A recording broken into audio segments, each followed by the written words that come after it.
नमस्कार विद्यार्थियों, उत्कर्ष nursing classes में आपका एक बार फिर से हार्दिक स्वागत और अभिनंदन है।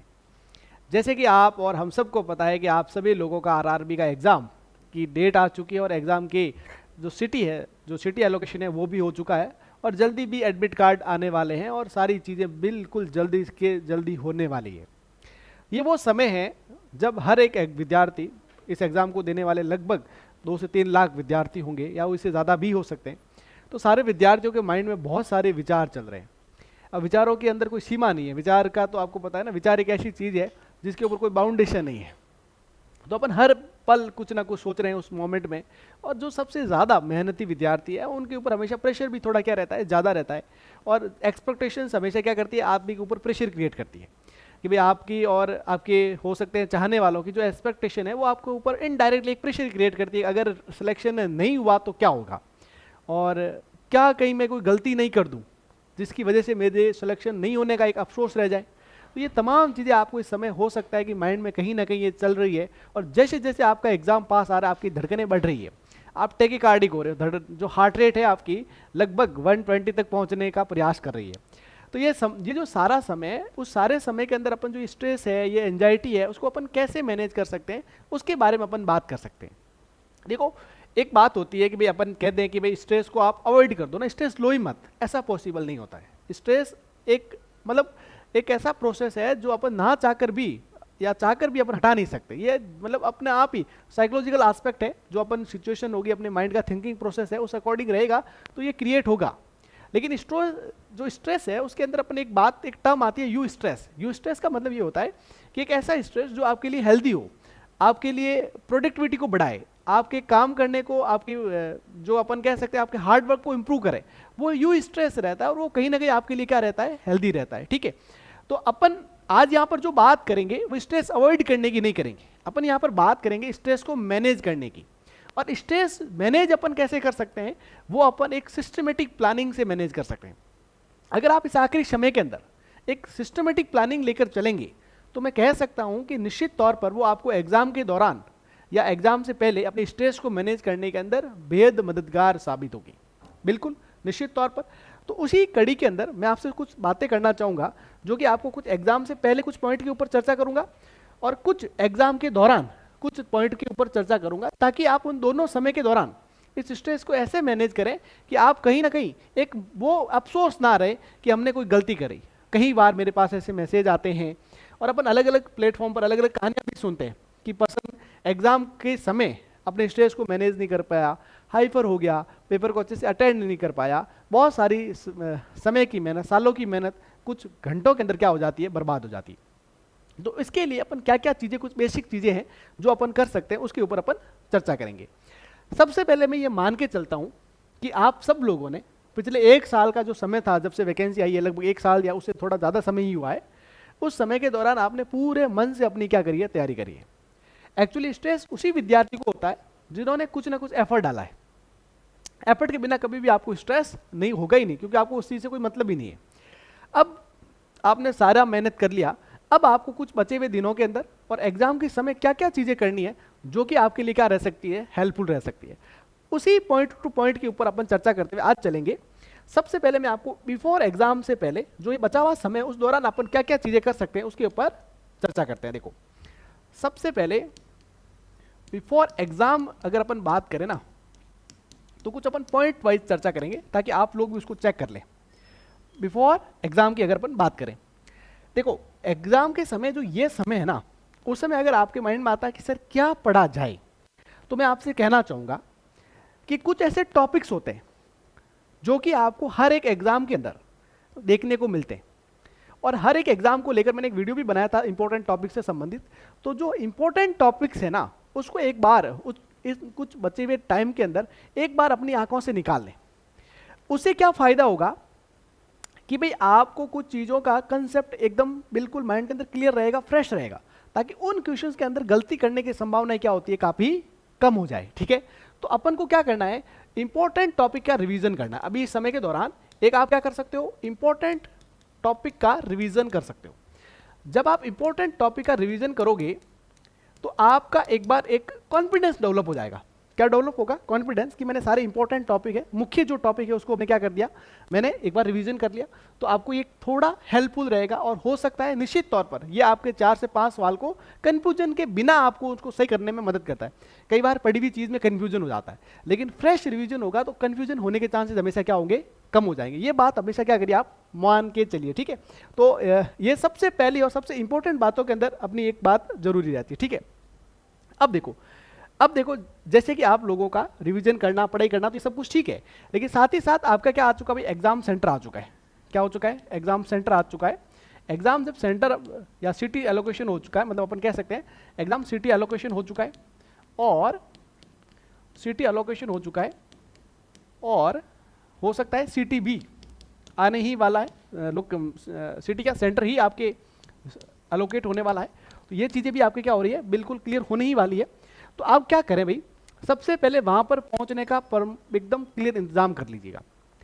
कई बार ऐसा होता है कि अपन डेट को लेकर समय के अंदर अपने माइंड के अंदर कुछ और रहता है और रिलेटिव में कुछ और होता है, और अपन उस कन्फ्यूजन के अंदर अपन सेंटर को क्लियर नहीं देख पाते, सिटी को क्लियर नहीं समझ पाते, लोकेशन को समझ नहीं पाते, टाइम ड्यूरेशन पहुंचने का नहीं समझ पाते। तो उस दौरान अगर आपके अंदर भागदौड़ होगी तो आप एकदम डिस्टर्ब हो जाएंगे और आपको एकदम से एग्जाम की तो भूल जाएंगे, और वहां पहुंचने का एक बहुत बड़ा अनावश्यक प्रेशर क्रिएट हो जाएगा। तो वहां पर पहुंचने का सबसे पहले एकदम साफ सुथरा इंतजाम कर लीजिएगा, और सही समय पर हमेशा ध्यान रखिएगा। आप किसी भी जगह पर जाते हैं ना, तो अगर आप थोड़ा जल्दी पहुंच जाते हैं ना वहां पर, तो आप उस इन्वायरमेंट से आप क्या होते हैं भाई, एकदम थोड़ा फेमिलियर हो जाते हैं। जैसे कि मैं आप एक कॉमन बात करूं आपसे, कि आप कभी स्टेज पे गए हो तो आपने एक चीज़ नोटिस करी होगी कि स्टेज पर अपन जाते हैं ना, उस समय हमारे एक बॉडी के अंदर अलग तरह का कह सकते हैं फीलिंग आती है। बहुत ज़्यादा ऐसा थोड़ा एजिटेशन रहता है, थोड़ा अपने पैरों के अंदर कंपी जैसी रहती है, हालत रहती है। लेकिन थोड़ी देर अगर अपने स्टेज पर खड़े रहे तो अपन क्या होने लगते हैं, कंफर्टेबल होने लगते हैं। तो आपको मतलब अपने जहाँ पर भी पहुँचना है, जिस सेंटर पर भी पहुँचना है, उसमें सही समय से पहले पहुँचे, थोड़ा पहले पहुँचे, ताकि आप अपने आप क्या करें, थोड़ा रिलैक्स हो जाए। उसके अलावा देखो, ये बड़ा तीसरा इंपॉर्टेंट पॉइंट है, रीच ऑन टाइम, है ना। हमेशा रीच ऑन टाइम, मतलब टाइम और टाइम से भी पहले पहुंचे थोड़ा, ताकि आपको ये क्या करेगा, बिल्कुल कंफर्टेबल होने में क्या करेगा, मदद करेगा। ध्यान रखिएगा, ठीक है। उसके अलावा अच्छे से नींद लें भाई, है ना। आप एग्जाम के समय पर अच्छे से क्या करें भाई, स्लीप वेल, अच्छे से क्या कर लें, नींद लें, ठीक है। और इस समय कोई भी ऐसा ड्रग इंटॉक्सिकेशन वगैरह नहीं करना है जो आपको ऐसा मतलब क्या कर दे, ऐसा सुला के रख दे कि आप लोगों को पता ही नहीं चले कि सुबह के 11 बज गए और एग्जाम हो चुका है 1 घंटे पहले। तो आपको बिल्कुल ऐसा कुछ नहीं करना है, सही समय पर सोना है, और सही समय पर उठकर आपको देखो, नींद आपको मेंटली फ्रेश करती है और एक थोड़ा एनर्जेटिक फील करवाती है। तो आप ऐसा करें और आराम से इन चीज़ों को अगर फोकस करेंगे तो अच्छी नींद यहाँ पर बहुत ज़्यादा जरूरी है। अब सर अच्छी नींद का मतलब क्या, अच्छी 7 से 8 घंटे अगर आपने एकदम साउंड स्लीप नींद दे रखी है तो वो आपके लिए और ज़्यादा क्या होगी, मददगार होगी। फिर भी अपन क्या होते हैं देखो, एक चीज़ अपन करते हैं कि अपन रिजल्ट के बारे में सोचने लग जाते हैं पहले ही। Don't think about your result. आपको अपने रिजल्ट के बारे में नहीं सोचना है कि क्या होगा, सिलेक्शन नहीं हुआ तो फिर क्या होगा, मैं घर वालों को क्या जवाब दूंगा, पड़ोसी वालों को क्या जवाब दूंगा। किसी को कुछ जवाब देने की जरूरत नहीं है, ठीक है ना। जवाब अपना जब जो वक्त अपना होगा ना, और अपन जो चीज़ को हासिल करना चाहते हैं हासिल हो जाएगी ना, तो अपने आप जवाब मिल जाएगा। किसी सराउंडिंग से ज़्यादा अफेक्ट होने की ज़रूरत नहीं है। कुछ लोग आपके कुछ होने से भी खुश नहीं होंगे और कुछ नहीं होने से भी खुश नहीं होंगे, तो उन सब चीज़ों का आपको कोई ज़्यादा चिंता नहीं करनी है ना। और ये सब देखो, ह्यूमन एक एंड सोशल एनिमल है, और सामाजिक जीवन में अपन जब रहते हैं ना, तो अपन खुद भी कहीं ना कहीं उन्हीं चीज़ों के और उसी व्यवहार के, उसी सोच के शिकार रहते हैं। तो कोई सामने वाला भी उसका सोच का शिकार है, तो उसको लेकर आपको ज़्यादा अफेक्ट होने की ज़रूरत नहीं है कि भाई वो ऐसा सोच रहा होगा, उसको मैं इस बार बड़ा सिखा के रहूँगा, उसको दिखा कर रहूँगा। ऐसे सोच से बाहर रहिए भाई। आप किसी को कुछ नहीं दिखाना है और अपने को अच्छा करने का प्रयास करना है, तो कि आपके माइंड के अंदर एक प्रेशर जो है, उस प्रेशर को क्या करेगा, कम करेगा, ठीक है। साथ ही साथ अगर अपन कह सकते हैं भाई, तो आप क्या करें, थोड़ा लाइट वॉकिंग वगैरह करें, अपने स्ट्रेस को मैनेज करने के लिए लाइट एक्सरसाइज कर सकते हो, मेडिटेशन कर सकते हो, और अपने है ना अपने दोस्तों के साथ में, फैमिली के साथ में, फैमिली हो गया, फ्रेंड्स हो गया, उसके साथ में थोड़ा समय समय बिताएं, है ना। तो ये फैमिली और फ्रेंड्स के साथ मगर थोड़ा आप टाइम स्पेंड करेंगे, उनसे बातें करेंगे, तो ये आपकी स्ट्रेस को थोड़ा कम करेगा। और अपने कोई ऐसा साथी जो ऑलरेडी कहीं सिलेक्ट हो रखा है उसके से जिसमें पॉजिटिव वाइब्स होते हैं, पॉजिटिव वाइब्स का होना जरूरी है। बहुत सारे लोग आपको नेगेटिव कर देते हैं, कुछ नहीं होता, उसमें इतनी सारी सीटें हैं, उस जगह से बहुत ज़्यादा फॉर्म भरे गए हैं, उसमें बहुत मुश्किल हो जाता है, उसमें नॉन नर्सिंग आएगी, उस नर्सिंग में होना बहुत मुश्किल है। ये सारी चीज़ें आपको माइंड में कहीं ना कहीं वो डाल सकते हैं। तो पॉजिटिव वाइब्स वाले लोगों से बातें करें जो कि आपके अंदर क्या जनरेट करते हो, पॉजिटिव वाइब जनरेट करते हो। जब पॉजिटिव वाइब जनरेट होगी ना तो आप पॉजिटिव वे में क्या करना लगेंगे, सोचने लगेंगे, ठीक है ना। ये सबसे इंपॉर्टेंट बात आपको क्या रखनी है, ध्यान रखना, ठीक है। बहुत सी चीज़ों के बारे में सोचना नहीं है, कुछ भी नहीं होने वाला है, ठीक है ना। एग्जाम सिर्फ आपकी प्रिपरेशन को चेक करता है ना कि आपकी वैल्यू को। ये चीज़ याद रखिएगा। तो अपने हमेशा अपने हार्ड वर्क पर क्या करें, भरोसा करें, अपनी मेहनत पर भरोसा करें, निश्चित तौर पर उसकी वजह से हमेशा बेहतरीन परिणाम आते हैं, इसमें कोई दोहराई नहीं है, ठीक है ना। तो ये सारे पॉइंट को ध्यान रखिएगा, अपने इंपॉर्टेंट टॉपिक्स को रिवीजन करिएगा, सिटी सेंटर पर सही समय पर पहुंचने का प्रयास करिएगा, और इवन टाइम पर पहले, ठीक है ना। कई बार सेंटर का नाम बहुत साफ सुथरा पढ़ लीजिएगा, उसके अंदर इंस्ट्रक्शंस को पढ़ लीजिएगा, क्या पहन कर आना है, क्या नहीं लेके आ जाना है, उन तमाम चीज़ों को अच्छे से पढ़ के जाइएगा। ऐसा नहीं है कि आप कुछ भी चीज़ों का ध्यान नहीं दें और बिल्कुल केयरलेस होकर वहाँ पर चले जाएं, ठीक है। ऐसा बिल्कुल नहीं करना है, बिल्कुल इंस्ट्रक्शन को जो एडमिट कार्ड के इंस्ट्रक्शंस को केयरफुली पढ़ना है। टाइम पर पहुँचोगे, अच्छी नींद लोगे, अच्छा विचार रखोगे, पॉजिटिव रहोगे, और अपनी मेहनत पर, अपने हार्ड वर्क पर भरोसा करोगे, रिजल्ट पर फोकस नहीं करोगे, तो ये सब चीज़ें क्या करती है, आपको स्ट्रेस को कम करने में मदद करेगी। व्यवस्थित रहने पर, व्यवस्थित तरीके से चीज़ों को करने पर, प्लान करने पर आपको स्ट्रेस मैनेज होगा, स्ट्रेस कम होगा, आप अपनी चीज़ों पर ज़्यादा अच्छे से क्या कर पाएंगे, फोकस कर पाएंगे, ठीक है। चलिएगा, अब देखो एकदम एक और चीज़ है, कहीं पर भी जाने से पहले एकदम से क्या होता है ना कि एक आदत रहती है कि पहले कुछ नहीं करेंगे, जब जाने का समय होगा तब भाग दौड़ करेंगे इधर से वो सब चीज़ें लेने का, मैनेज करने का। ऐसा नहीं करना है, चीज़ों को प्लान करके रखें। एग्जाम एक ऐसा है जहाँ पर आपको अनावश्यक चीज़ों का प्रेशर नहीं आना चाहिए, इस चीज़ का आपको क्या रखना है, विशेष ध्यान रखना है, ठीक है। अब देखो, अगर अपन बात करते हैं दूसरी, वो रहेगा भाई ड्यूरिंग एग्जाम, है ना। कुछ पॉइंट के ऊपर अपन चर्चा करते हैं ना कि भाई अपन एग्जाम के समय आपको क्या क्या चीज़ें करनी है ड्यूरिंग एग्जाम। अगर अपन ड्यूरिंग एग्जाम के बारे में बात करें तो देखो, सबसे पहले जो अगर मैं आप यहाँ पर बात कहूँगा कि इंस्ट्रक्शंस को केयरफुली पढ़ें, रीड इंस्ट्रक्शन केयरफुली। जो भी इंस्ट्रक्शन है उनको सावधानी से पढ़ें, ध्यान रखिएगा। जो भी इंस्ट्रक्शन एग्जाम संबंधित है उनको अच्छे से पढ़ लीजिएगा।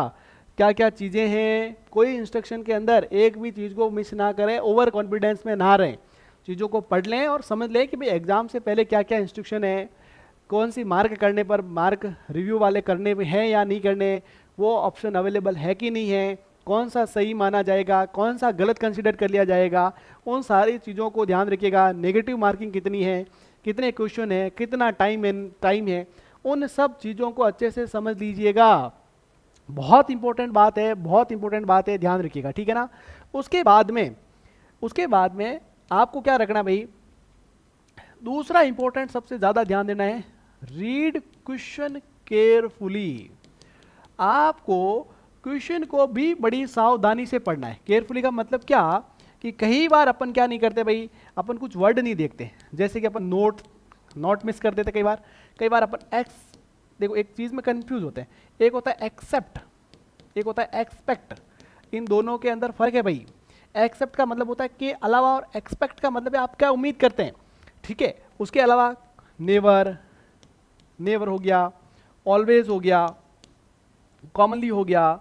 ये जो कुछ वर्ड्स है ना, उस वर्ड के आपको अच्छे से देखना है, क्योंकि अगर आपने ये गलती कर दी ना तो आपका थिंकिंग प्रोसेस और क्वेश्चन तुरंत क्या होगा, उसी समय गलत हो जाएगा। क्वेश्चन को बड़ी सावधानी से पढ़ें। देखो इंस्ट्रक्शन पढ़ ली पहले, फिर आप जब क्वेश्चन पढ़ने का समय आए तो क्वेश्चन को बड़े सावधानी से पढ़े, क्वेश्चन का मतलब अच्छे से समझे। अगर आपने मतलब अच्छे से नहीं समझा ना तो क्वेश्चन का फिर आपको आगे करने का और आंसर का पूरा तौर तरीका ही बदल जाएगा, ठीक है ना। तो क्वेश्चन को हमेशा ध्यान पढ़ना, उसके अंदर कुछ टर्म्स है उसको अच्छे से ध्यान रखना। उसके अलावा भाई कई बार अपनी एक समस्या आती है कि अपन टाइम मैनेजमेंट को प्रॉपर नहीं करते, है ना, टाइम मैनेज पूरा प्रॉपर नहीं करते। तो टाइम का भी आप क्या करें, टाइम मैनेजमेंट पूरा ध्यान रखें कि भाई आपको जैसे कि आपके पेपर के अंदर 90 मिनट, मतलब अपन कह सकते हैं कि 90 मिनट के अंदर 100 क्वेश्चन है आपके। तो अगर 90 मिनट के अंदर 100 क्वेश्चन है तो आपने देखा कि 45 मिनट हो गए और अपने 30 क्वेश्चन हुए, तो बाकी वाले 70 क्वेश्चन कैसे होंगे भाई। और हो सकता है कि पीछे के क्वेश्चन में बहुत ईजी क्वेश्चन हो, तो आपको ऐसा गलती कभी भी नहीं करनी है। आपको समय के सीमा को ध्यान रखते हुए सारे क्वेश्चन को अटेंड करने का पूरा पूरा प्रयास करना है। एक अच्छा और आसान सवाल छोड़ना आपके लिए एग्जाम से बाहर करवा सकता है। तो आपको इस चीज़ का भी क्या रखना है, विशेष तौर पर ध्यान रखना है, टाइम मैनेजमेंट रखना है। उसके अलावा जब आप क्वेश्चन अटेंड करें ना, तो हमेशा देखो ईजी टू कॉम्प्लेक्स की तरफ जाना है। कभी भी ऐसा नहीं है कि आप टफ क्वेश्चन पहले कर ले, जाकर सीधा मैथ से माथाफोड़ी करने लग जाओ, नहीं। अपना स्ट्रॉन्ग जोन नहीं है वो भी, है ना। अपना स्ट्रॉन्ग जोन नर्सिंग वाला है, सेगमेंट है, तो आप नर्सिंग वाले सेगमेंट में उसमें भी इजी टू आप क्या पढ़ो, कॉम्प्लेक्स ही पढ़ो। कहीं आपको क्वेश्चन टफ लग रहा है, आप उस क्वेश्चन को समझ नहीं पा रहे, एक बार पढ़ा दो बार पढ़ा, तो उस क्वेश्चन को जाने दीजिए। अगर आपने इजी क्वेश्चन आप पहले करोगे ना कुछ, तो वो आपको कॉन्फिडेंस देगा, और फिर आप उन चीज़ों को ऊपर टारगेट करोगे ना जो आपके लिए सही समझने में मुश्किल थी, उन चीज़ों को आप आसानी से कर पाएंगे। ध्यान रखना, ठीक है ना। तो इजी टू कॉम्प्लेक्स हमेशा चलना है, और हमेशा यही चीज़ का ध्यान रखना है। साथ ही साथ जब आप क्वेश्चन करो ना, तो एलिमिनेशन टेक्निक को यूज़ करना भी। एलिमिनेशन का मतलब ये होता है कि भाई आपको हटाना, रिमूव करना किसी चीज़ को। जैसे मान लीजिए कि कोई क्वेश्चन के अंदर 4 ऑप्शन है, और उसमें आपको 2 ऑप्शन में आप पूरा श्योर हो, अरे ये तो हो ही नहीं सकता, उसको पहले हटा दो, ताकि आपके क्वेश्चन का सोचने का और आंसर देने का जो और सही होने की जो प्रोबेबिलिटी है वो काफ़ी हद तक बढ़ जाएगी। इस चीज़ें क्या होती है, बहुत ज़्यादा ये साइंटिफिक अप्रोच है भाई, है ना। ये सब चीज़ें है ना, ऐसा नहीं है, ये सारी साइंटिफिक अप्रोच बेस्ड चीज़ें हैं, और इसका कोई ना कहीं पूरा और बहुत क्लियर मतलब है। ये चीज़ आपको क्या रखना है, ध्यान रखना है, ठीक है ना। अब देखो एक चीज़ होती है, अपन क्या करते हैं, एक समय एक आधा क्वेश्चन पढ़ा और फिर अगले क्वेश्चन को पढ़ने लगे, नहीं। एक समय देखो, फोकस ऑन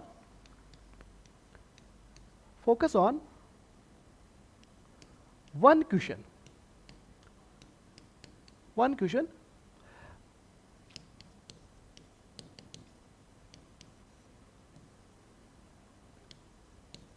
while सॉल्विंग। देखो पेपर जब आप सॉल्व कर रहे हो ना, एक समय एक क्वेश्चन पर आपको ध्यान देना है, ठीक है। सिर्फ एक क्वेश्चन पर, ऐसा नहीं है ये पढ़कर थोड़ा उसको पढ़ डाल, उसके बाद उसको पढ़ रहे हो, 2-3 चीज़ों में कंफ्यूज हो गए हो, आपके माइंड में कुछ थॉट प्रोसेस नहीं है। बिल्कुल घबराहट नहीं करनी है, और हमेशा मेरी बात याद रखते हो ना, चिंता बिल्कुल भी नहीं करनी है। चिंता करने जैसा कुछ नहीं है, आप आसानी से कर सकते हो और समझदारी से बिल्कुल कर सकते हो, बिल्कुल ध्यान रखिएगा, ठीक है। अब देखो एक चीज़ अगर अपन बात करें तो कि भाई जैसे आपको बीच बीच में क्या हुआ, 2-4 सवाल नहीं आए, ऐसे बेचैनी होने लग जाती है, आपको एकदम एंजाइटी होने लगी, है ना। एंजाइटी होने लग जाती है ना, तो क्या करना है, बहुत छोटा सा काम करना है, पॉज लेना है, ठीक है। रुक जाओ आप थोड़ा, पॉज लो, ठीक है। एक डीप ब्रीथ लो, आप गहरी सांस लो, डीप ब्रीथ लो, और 2-3 बार ये करते हुए साथ में आप क्या करोगे, सिप ऑफ वाटर पियो। क्या पियो भाई, पानी की 4 घूंट अच्छे से पियो, और घूंट पीकर आप आराम से वापस सोचो, रिलैक्स, है ना। वो होता है ना कि बिल्कुल आपको खुद को रिलैक्स करना है, रिलैक्स होने वाला वो है ना, वो सीन उस तरीके से आपको बिल्कुल सिंपल सा सिस्टम।